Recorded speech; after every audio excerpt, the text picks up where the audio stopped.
문재인 친북 독재 정권이 외면하고 탄압하는 북한 주민 탈북국민 북한인권법, 북한인권. 북한인권법 시행일 9월 4일, 북한인권의 날에 오늘은 11년 만에 천신만고 끝에 2016년에 대한민국에서 제정되었던 북한인권법의 시행일 9월 4일이다. 북한인권법은 2016년 3월 2일 대한민국 국회에서 통과되어 3월 3일 공포되었고 9월 4일 시행되었다. 수많은 시민단체들과 국제사회가 유엔이 끈기 있게 멈춤 없이 북한 인권의 문제를 제기하고 북한 인권법의 필요성을 외친 결과 제정되었던 북한 인권법이다. 역대 대통령 누구보다도 강력한 자유민주주의 통일의 비전을 제시하며 북한 주민들에게 대한민국 대통령 최초로 자유대한민국으로 오시라고 초대한 박근혜 대통령 정부였기 때문에 북한인권법은 결국 제정될 수 있었다.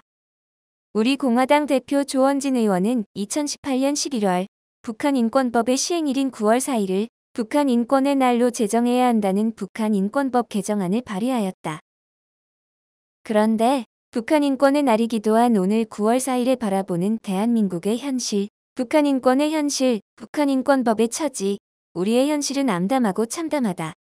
문재인 친북 독재 정권 하에서 문재인과 김정은이 4번이나 만났음에도 문재인은 대한민국 대통령 자리에 있음에도 김정은에게 2,500만 북한 주민들의 인권이란 말 한마디조차 꺼내지 않은 반인권적 행태를 보였다.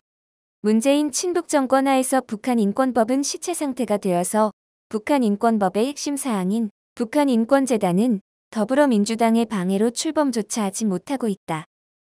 북한인권기록 보존소는 필수 구성원인 검사도 없이 파행 운영되고 있고 북한인권국제협력대사는 임명할 필요도 없다며 임명하지 않고 있다.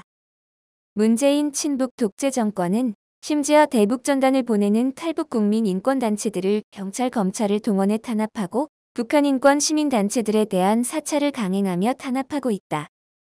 북한 내에서 북한 주민에게 자행되는 북한 정권의 조직적이고 광범위하고 심각한 북한 인권 침해를 우려하던 국제사회는 이제 문재인 정부가 대한민국 내의 탈북 국민들, 북한 인권단체들을 탄압하고 민주주의와 인권 가치를 훼손하고 있다고 걱정해주고 있다.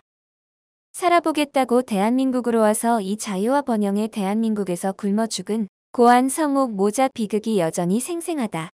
박상학 자유북한운동연합 대표에 대한 정권의 탄압은 도를 넘어 독재 정권다운 폭정이다.